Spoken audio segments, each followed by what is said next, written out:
우리 다 같이 사도신경으로 신앙을 고백하겠습니다. 나는 전능하신 아버지 하나님 천지의 창조주를 믿습니다. 나는 그의 유일하신 아들 우리 주 예수 그리스도를 믿습니다. 그는 성령으로 잉태되어 동정녀 마리아에게서 나시고 본디오 빌라도에게 고난을 받아 십자가에 못 박혀 죽으시고 장사된 지 사흘 만에 죽은 자 가운데서 다시 살아나셨으며 하늘에 오르시어 전능하신 아버지 하나님 우편에 앉아 계시다가 거기로부터 살아있는 자와 죽은 자를 심판하러 오십니다. 나는 성령을 믿으며 거룩한 공교회와 성도의 교제와 죄를 용서하는 것과 몸의 부활과 영생을 믿습니다. 아멘. 성경 말씀은 마태복음 8장 23절부터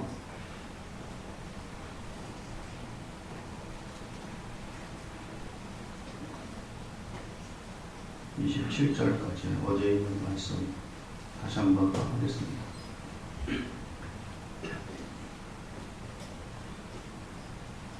마태복음 8장 23절부터 27절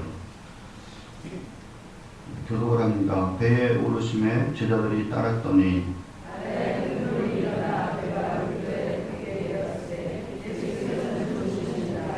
그 제자들이 나와 깨우며 이르되 주여 구원하소서 우리가 죽겠나이다.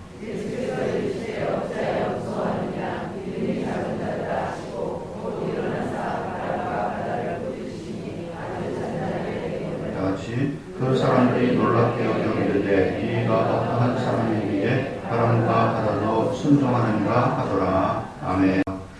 거룩하신 아버지 하나님의 은혜를 감사합니다. 오늘 저희가 주님 앞에 드리는 기도가 의인의 간구가 되게 하시고 또 믿음의 기도가 될 수 있게 주님께서 은총을 베풀어 주옵소서.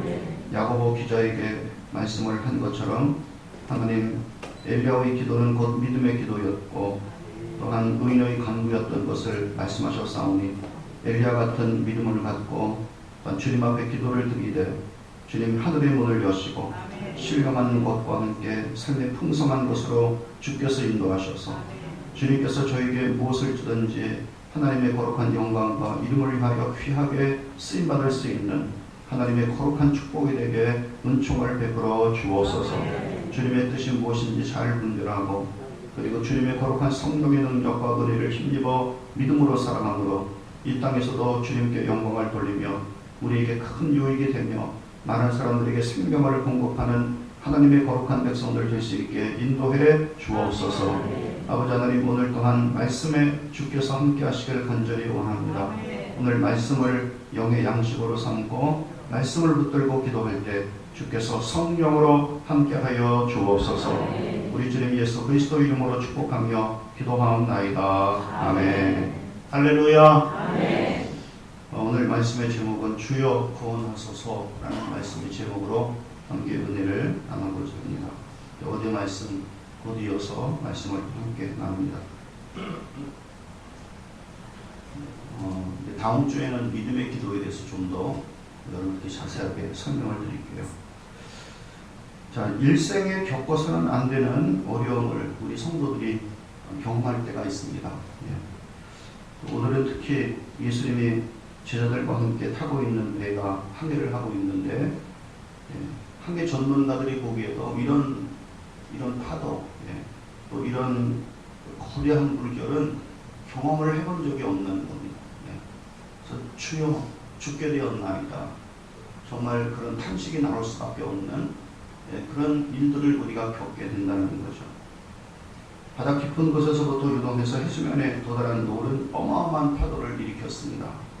그래서 바다에서 잔뼈가 굵었던 바다의 전문가들도 감당할 수 없는, 어떻게 해볼 수 없는, 어떻게 해볼 수 있는 도리가 없는 그런 경험을 하게 되었던 겁니다.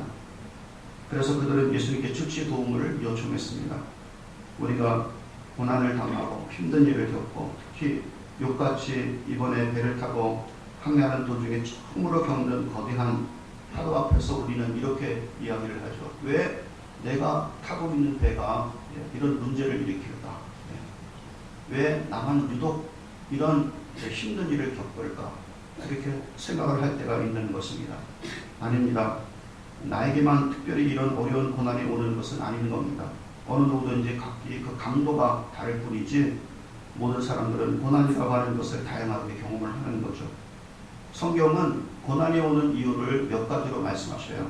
첫째는 죄의 형벌 때문에 고난이 온다 그럽니다. 원래 하나님께서 창조하셨을 때는 사람에게 고난이라는 것이 없었어요. 대신 모든 것이 복됐습니다.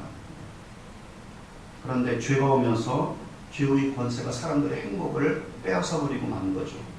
영적으로는 주님과 관계가 끊어지게 되었고 육체적으로는 죽음이나 질병이나 각종 괴로운 삶의 경험이 있게 되어지는 겁니다. 정말 가시와 엉겅퀴가 나고 있는 그 밭길을 걷고 있는 것과 같은 거예요. 그리고 자연계까지도 무질서해지기 시작했습니다. 따라서 각종 재난이 닥치게 되었던 겁니다. 또 역사가 오래되고 시간이 이렇게 지나고 또 사람들의 숫자는 점점 더 늘면서 그 죄악은 점점 쌓이게 되어진 거죠. 죄가 깊어지면서 똑같이 고난과 재난과 어려움도 증가된 겁니다. 그래서 오늘날 우리가 살고 있는 여러 가지 많은 시대 속에서의 경험, 또 고난 이와 같은 것들도 바로 우리들이 죄악이 쌓이고 쌓인 결과인 것입니다. 두 번째는 징계 때문에 고난이 온다. 사람들이 특히 성도들이 이 땅에 살고 있는 동안 하나님의 언약, 하나님의 뜻, 하나님의 정해주신 말씀의 길로 가지 못할 때가 많죠. 그것은 인간이 연약함, 육체 한계 때문에 그런 겁니다. 따라서 이 세상 속에서 하나님이 그 육체의 한계를 이겨낼 수 있도록 말씀도 주시고 성령도 보내주시고 하나님이 큰 은총을 베푸시지만 이 세상 속에서 우리가 삶을 살아가면서 실족하기도 하고 불의한 삶을 살고 하나님의 뜻을 거역하는 삶을 살 때가 많은 겁니다.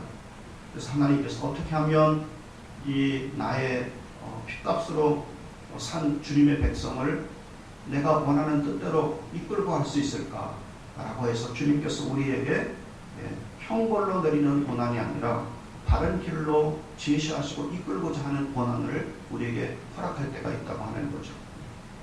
세 번째는 연단 때문에 오는 고난이 있어요. 이 고난은 내가 특별히 잘못했기에 겪는 고난이 아닙니다. 불순물이 섞여 있는 금, 은 같은 것을 재련하여서 순수한 것을 만들어내기 위한 하나님의 거룩한 계획이 있기 때문에 불순물을 제거할 수 있을 정도의 시련을 하나님이 우리 가운데 허락하는 겁니다. 그래서 이것을 우리가 시험이라고 그러지 않고 시련이라고 그러지 않습니까? 네 번째는 사탄과 악한 영들의 견고한 진으로부터 오는 어려움과 고난이 있어요. 이것은 하나님의 대적자인 사탄이 우리 성도와 교회를 통해서 하나님의 뜻이 이루어지는 것을 방해하고자 하는 겁니다. 길도 막고자 하고 하는 일도 장애물을 가져다 주고 그래서 할 수만 있으면 이루어지지 못하게 하나님의 뜻이 나를 통하여 이루어지지 못하게 하는 고난이 찾아올 때가 있는 것입니다. 사탄이 길을 막고 방해합니다. 복음이 능력 있게 전해지지 못하도록 핍박하고 어려움으로 방해를 합니다. 다섯 번째는 자원해서 어려움을 겪는 고난도 있어요. 우리는 이제 예수 그리스도 안에서 믿음의 삶을 살아가는 그 신앙의 목적이 바로 우리를 통하여 하나님의 형상으로 하여 하나님께 영광 돌리는 삶을 살고자 하는 것이 목적이 아닙니까? 그런데 이런 영에 속한 신령한 하나님의 사람으로서 나오게 하기 위해서 우리는 스스로 고난을 자처할 때가 있는 겁니다. 기도의 고난, 그리고 믿음의 삶을 살면서 여러 가지 힘들고 어려운 일이 닥칠 때 그것을 뚫고 나갈 수 있는 그런 믿음의 고난이 우리 가운데 있을 것임을 말씀하고 있는 것입니다. 그리고 여섯 번째는 하나님의 섭리에 의해서 경험되는 고난이에요. 이거는 고난당한 성도들의 생각과 뜻과 조건과는 상관이 없습니다. 주님이 당신의 뜻 가운데 우리를 이끌고 가기 위해서 고난을 허락하실 때가 있다고 하는 거죠. 바울이 당하는 고난이 대부분 이런 고난이었지 않습니까? 매를 많이 맞고 감옥에 갇히고 또 먹을 것과 마실 것도 잘 공급받지 못하고 수많은 위험 속에서 죽도록 고생을 하게 되어진 것은 모두 하나님께서 바울을 황제 앞에 세우게 하시도록 인도해 가시는 과정 속에서 일어나게 되어진 그런 고난이었던 것입니다. 이와 같이 우리 성도들의 삶 속에는 우리가 이해되지 않고 알지 못하는 많은 고난들이 우리에게 찾아온다고 하는 거죠. 이런 고난 중에서 오늘 제자들이 예수님과 함께 동행하면서 겪었던 고난은 어떤 고난이었을까? 우리가 26절 말씀을 이제 한번 봅니다. 26절 다 같이 읽습니다. 시작. 예수께서 이르시되 어찌하여 무서워하느냐 믿음이 적은 자들아 하시고 곧 일어나사 바람과 바다를 꾸짖으시니 아주 잔잔하게 되거늘. 아멘. 자, 감당할 수 없는 바닷속 지진으로 오는 큰 놀로 인해서 제자들이 부르짖으며 간구를 드렸어요. 주여 도우소서, 우리가 죽게 되었나이다. 한 번도 이런 큰 놀은 경험해 본 적이 없습니다. 우리 손으로 감당할 수가 없습니다. 그런 간구하는 소리를 들으시고 예수님께서는 곧 일어나셨습니다.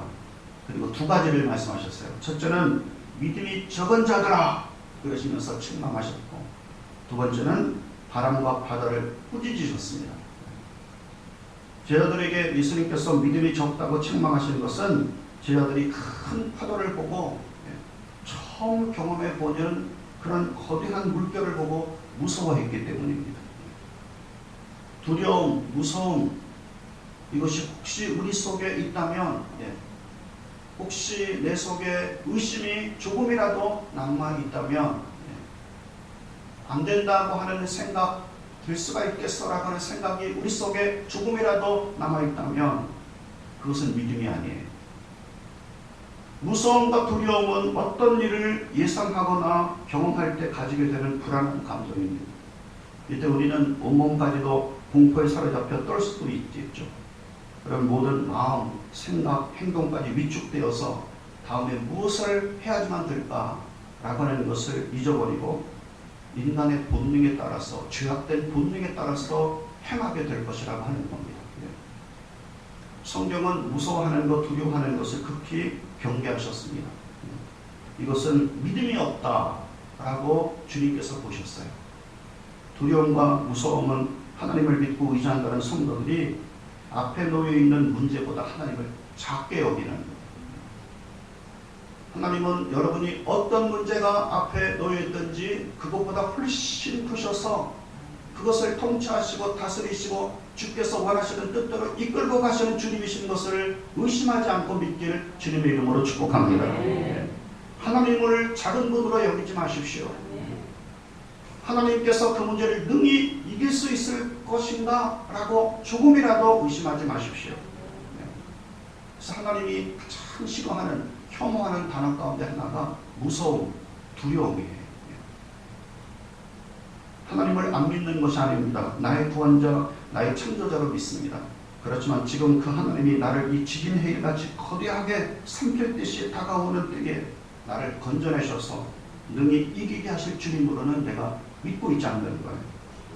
대변하고 있지 못하는 겁니다. 훨씬 큰 분으로 내가 고백하면서 견고하고 담대하게 그 파도를 맞서지 못하고 있는 겁니다. 그래서 주께서 책망하신 것이죠. 가데스바네아에서 40일 정탐하고 와서 약속의 땅을 악행했던 60만 이스라엘 백성들은, 이 이스라엘 60만 이스라엘 백성들은 진짜 지겨울 것 같아요. 그렇죠. 어느 교회든지 어느 곳이든지 항상 이 말을 하니까 믿음에 서 있느냐, 약속의 땅을 의심하느냐. 저는 여러분이 믿음 가운데 쓰기를 주님의 이름으로 축복합니다. 믿음 가운데 서야지.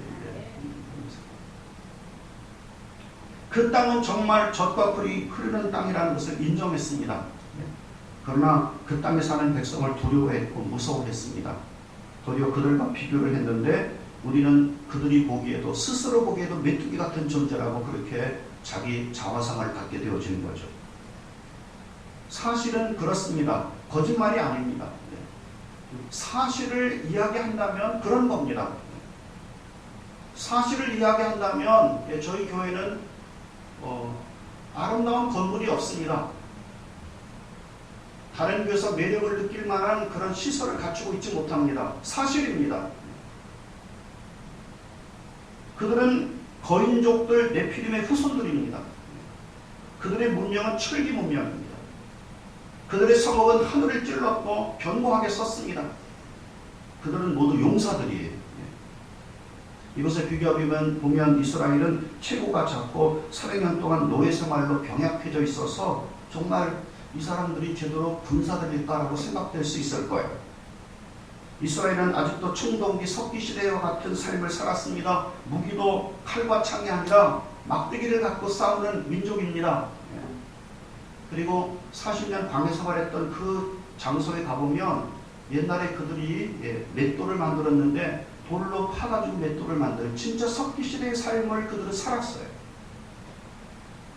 이스라엘은 천막을 치는 자들이었습니다. 견고한 성을 어떻게 무너뜨릴 수 있는지에 대한 지혜와 지식과 경험이 전혀 없었던 사람들입니다. 이스라엘 백성들은 모두 용사들이 아니었습니다. 양치는 목자들이었습니다. 이것을 인정하지 말라는 것이 아닙니다. 이와 같은 것을 성도들은 인정해야 합니다. 그러나 믿음이라는 것은 나는 칼이 없고 창도 없고 견고한 성읍도 갖고 있지 않고 거대한 용사도 아니고 그렇다더라도 만군의 여호와의 이름으로 나아가 오늘 내가 너를 공중의 새와 밥, 산의 들짐승의 밥이 되게 해서 만군의 여호와의 이름이 얼마나 위대한지 보이겠다는 그런 마음과 그런 고백을 갖고 나가서는 것을 뜻하고 있는 것입니다. 사도행전 3장 6절 말씀에 베드로가 이르되 은과 금은 내게 없거니와 내게 있는 이것을 내게 주느니 나사렛 예수 그리스도의 이름으로 걸으라. 사무엘상 17장 45절부터 47절 말씀에 다윗이 블레셋 사람에게 이르되 너는 칼과 창과 단창으로 내게 나아오거니와 나는 만군의 여호와의 이름으로 곧 내가 모욕하는 이스라엘 군대 하나님의 이름으로 내게 나아가느니라. 오늘 여호와께서 너를 내 손에 넘기시리니 내가 너를 쳐서 내 목을 베고 블레셋 군대의 사체를 오늘 공중의 새와 들짐승에게 주어 온 땅으로 이스라엘에게 하나님이 계신 줄 알게 하겠고 또 여호와의 구원하심이 칼과 창에 있지 아니함을 이 무리에게 알게 하리라. 전쟁은 여호와께 속한 것인즉 그가 너희를 우리 손에 넘기시리라. 이것이 바로 믿음으로 문제를 상대하는 것을 뜻하고 있는 것입니다. 우리가 다 갖고 있다면 그럼 우리가 그것이 무슨 믿음일까요? 없는데 있는 것처럼 나가실 수 있는 바로 고백이 그리고 용기가 그리고 그런 외침이 믿음이라는 거예요.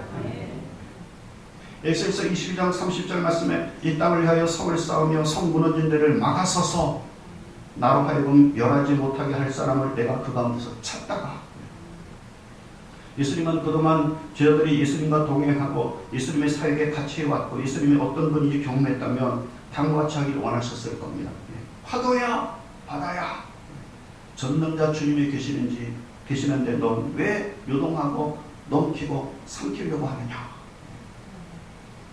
그러므로 막아서는 자가 되도록 지금 예수님께서 제자들과 같이 훈련하고 가르치고 계시는 것이 아닙니까? 그러나 지금 제자들은 예수님을 메시아로 따르고 주님으로 따르는 믿음은 있었어요. 그러나 그 위기를 막아설, 그 위기를 넘어설 믿음까지는 없었다고 하는 겁니다. 예수님과 동행할 믿음은 있었지만 예수님의 이름으로 이겨낼 믿음은 없는 거예요. 여러분 우리도 그렇지 않습니까? 주님의 거룩한 교회는 남합니다. 그것은 내가 예수 그리스도를 나의 주님으로 믿고 있기 때문이죠. 그러나 그 주님의 거룩한 이름으로 그 주님의 거룩한 십자가의 능력으로 이 위기를 극복할 능력은 내 속에 없는 겁니다. 그런 믿음은 없는 겁니다. 그래서 예수님 말씀하셨죠. 믿음이 작은 자들아 그렇게 말씀하시는 거예요. 예수님이 오신 목적은 단지 우리 성도들이 예수 그리스도를 통해 그리스도를 믿고 영생과 구원 얻는 자만 되게 하고자 하는 것에 있는 것이 아닌 것이죠. 만약 이것만 있다면 제자들을 선택하셔서 동행하시고 같이 하면서 훈련시키시고 가르치지 않으셨을 겁니다. 이와 같이 하시는 것은 믿음으로 세상을 이기고 믿음으로 주님의 거룩한 나라가 어떤 것인지 보여주고 믿음으로 주님의 나라를 세워가며 믿음으로 주님의 거룩한 나라를 확장시키길 원하셨기 때문에 제자들과 같이 하며 동행하셨다고 말씀하시고 계시는 것입니다. 주님이 여러분과 같이 계시는 것은 바로 여러분 통해 바로 믿음의 역사를 이루시기 위한 겁니다. 아멘. 아멘. 아멘. 자, 그런데 26절에 이렇게 말씀하셨죠. 26절. 같이 읽겠습니다. 시작. 예수께서 이르시되 어찌하여 무서워하느냐 믿음이 작은 자들을 하시고 곧 일어나사 바람과 바다를 꾸짖으시니 아주 잔잔하게 되거늘. 두 번째로 예수님께서 말씀하시는 것은 이제 예수님은 그 바다 깊은 곳에서 크게 요동시켜 지진을 일으켜 바닷물을 요동치게 하고 해수면에 거대한 파도를 일으켜서 배에 탄 예수님과 여러 제자들을 위협하고 삼키려는 그 배후 세력을 예수님께서 보시는 것이죠. 자, 큰 파도가 일고 있는데 그 배후에 어떤 세력이 있는 것을 예수님께서 보시는 거예요. 그리고 아주 강하고 단호하게 말씀하시는 겁니다. 이것이 바람과 바다를 꾸짖으시는 겁니다. 꾸짖는다라고 하는 것은 지금 어떤 바람과 바다를 무기로 삼아서 큰 파도를 일으켜낸 자가 있다고 하는 거예요. 그 손길을 떠나가라고 그렇게 말씀하고 계시는 겁니다. 이 꾸짖다는 말씀, 이 단어는 예수님께서 베드로 장로의 열병을 꾸짖을 때와 똑같은 단어를 쓰고 있어요. 마태복음 17장 18절 말씀도 이에 예수께서 꾸짖으시니 귀신이 나가고 아이가 그때부터 나으니라 그렇게 말씀하고 계시는 것입니다. 구약 성경은 바다를 악한 마귀 세력의 본거지로 이렇게 이야기를 했어요. 그래서 바다 우리가 탁탁 틀려서 좋다라고 얘기하지만 성경은 바다 그러면 그렇게 좋은 묘사를 하고 있지 않습니다. 할 수만 있으면 하나님의 나라가 이 땅에 완성되지 못하게 하려고 방해하고 공격하는 마귀 세력의 본거지다 그렇게 말씀하고 있습니다. 시편 74편 13절 14절에 주께서 주의 능력으로 바다를 나누시고 물 가운데 용들의 머리를 깨뜨리셨으며 리워야단의 머리를 부수시고 그것을 사막에 사는 자들에게 음식물로 던지셨으며. 이사야서 27장 2절 말씀에 그날에 여호와께서 그의 견고하고 크고 강한 칼로 날된 뱀 리워야단 곧 꼬불꼬불한 뱀 리워야단을 벌하시며 바다에 있는 용을 죽이시리라. 에녹서에서도 구약 외경인 에녹서에서도 보면 리워야단 사탄은 거대하고 무시무시한 괴물로 바다의 심연 깊은 곳에 거하면서 거대한 파도를 일으킨다. 그리고 그 해변을 그 파도로 초토화시킨다. 그리고 지옥의 문을 여는 자다라고 그렇게 묘사되어 있는 것을 볼 수가 있는 것입니다. 거대한 파도가 일어나서 배를 깨뜨리고 그리고 해변을 초토화시키는 그 무시무시한, 그래서 많은 사람들이 죽음으로 그리고 지옥의 그 심연 속으로 떨어지는 그와 같은 것에는 영적인 배경이 있다라고 그렇게 말씀하고 있는 것을 성경은 볼 수가 있는 것입니다. 아무튼 예수님은 지금 바다 밑바닥부터 요동하며 지들을 일으켜 거대한 파도를 만들어 낸 자, 그 어떤 존재가 있다고 하는 것을 주님께서 아셨어요. 예수님이 탄 배를 위협합니다. 바다 건너편으로 항해서 주님의 거룩한 나라를 위해서 하고자 하는 것을 지금 방해하고 있는 겁니다. 그리고 사람들을 위협하는 배후에 사탄이 있다고 보시는 겁니다. 그리고 단호하게 마귀를 쫓아내고 명령할 때 같이 똑같이 대하셨어요. 꾸짖었습니다. 그리고 그가 일으키고 있는 바람과 바다를 잠잠케 고요케 시키셨다고 말씀하시고 계시는 겁니다. 여러분, 때로는 우리가 겪는 고난과 어려움, 거대하게 넘실거리며 삼킬듯이 다가오는 문제 뒤에 영적 배경이 있을 수 있다고 하는 것을 우리 그리스도인들은 알아야 합니다. 다 그런 건 아니지만 영적 배경이 있는 것을 우리가 분별해야 돼요. 곧 마귀 세력이 도적질하고 죽이고 멸망시키려고 바람과 바다를 자기 무기로 삼고 위협하고 공격할 수가 있다고 말씀하시고 계시는 거죠. 히브리서 2장 14절 말씀에 자녀들은 혈과 육에 속하였음에 그도 또한 같은 모양으로 혈과 육을 함께 지니심은 죽음을 통하여 죽음의 세력을 잡은 자 마귀를 멸하시며. 에베소서 6장 12절 말씀에 우리의 씨름은 혈과 육을 상대함이 아니요 정사들, 통치자들과 권세들과 이 어둠의 세상 주관자들과 하늘에 있는 악의 영들을 상대함이라. 누가복음 10장 18절 19절 말씀에 예수께서 이르시되 사탄이 하늘로부터 번개같이 떨어지는 것을 내가 보았노라. 내가 너에게 뱀과 전갈을 밟으며 원수의 모든 능력을 제어할 권능을 주었으니 너희를 해칠 자가 결코 없으리라.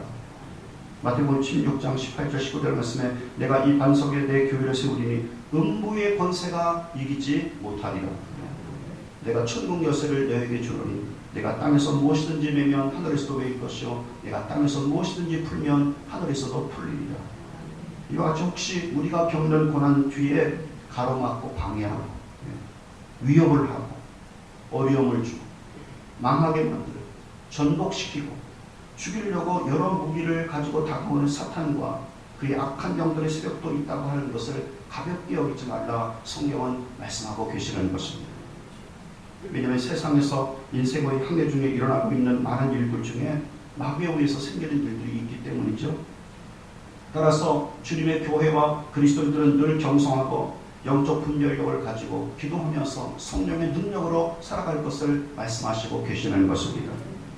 하나님께 바쳐진 부동산을 다 바치지 않고 일부 감춰두었던 아나니아와 삽비라의 부부 속에 탐욕의 영이, 사탄인 탐욕의 영이 숨어 있어서 범죄를 저질렀다고 베드로는 보지 않았습니까? 그래서 이렇게 말합니다. 내 속에 어찌하여 사탄이 가득하여 하나님을 속였느냐, 그렇게 말하고 있는 거죠. 베드로 장로의 중한 열병이 바로 마귀에 의해서 뒤어진 줄을 누가 알았겠습니까? 그렇지만 예수님은 열병의 원인인 사탄을 꾸짖었던 것입니다. 바울이 복음을 구부러에 있는 충독에게 전하게 되었을 때 계속 방해하고 있는 마술사 시몬에 대하여서 사탄아 물러가라 라고 그렇게 말하지 않았습니까? 그래서 방해하는 곳에 그리고 어둠을 가져다 주는 곳에 배후에 사탄을 감지하고 있는 성경의 모습을 볼 수가 있는 것입니다.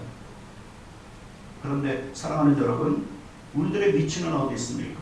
여러분의 위치는, 저희의 위치는 어디 있습니까? 특히 성령으로 거듭나서 양자의 성령을 경험해서 하나님을 아빠 아버지라고 부르짖고 있는 자, 하나님의 상속자 예수 그리스도와 함께할 상속자로 살아가는 그리스도인들에게 우리의 위치는 어디 있습니까? 그분의 십자가 넘어서서, 그분의 부활하심 넘어서서, 그분의 승천하심 넘어서서 그분께서 계시는 하나님 보좌 우편이 바로 그리스도인의 위치라고 주님께서 말씀하고 계시는 것입니다. 그 위치에 서서 우리가 믿음의 기도를 드리고 그 위치에 서서 그분 예수 그리스도의 거룩한 이름을 갖고 하나님의 거룩한 뜻을 이루어가며 그분의 위치에 서서 우리가 영적인 싸움을 싸우라고 주께서 말씀하고 계시는 것입니다. 그래서 그 그리스도의 권위와 능력과 은혜가 성도들과 같이 하고 있다고 말씀하시고 계셔요. 따라서 그리스도의 위치에서 바람과 바다와 배후의 세력에 사탄의 세력에게 꾸짖으면 그리스도인 안에서 그리스도 안에서 믿음의 삶에서 우리가 승리하는 삶을 살아갈 수 있을 것임을 말씀하시고 계시는 것입니다. 아멘. 자, 오늘 말씀을 우리가 기억하며 하나님 앞에 기도하겠습니다. 하나님, 우리의 문제가 아무리 큰 문제가 다가온다 하더라도 혹시 영적 배경이 어둠의 세력에 의해서 된 것일 수도 있습니다. 그렇지만 우리의 위치가 하나님 보좌 우편에 그리스도께서 갖고 계시는 그 위치인 것을 기억하고 그 위치에 서서 하나님의 거룩한 믿음의 고백을 하며 나갈 수 있는 그런 귀한 시간 될 수 있기를 바랍니다. 아멘. 네, 우리 다 같이 함께 통성으로 기도하는데 앞에 나오셔서 기도하시고자 하시는 분들, 여러분들이 기도하다가 앞에 나와서 기도할 수 있기를 바랍니다.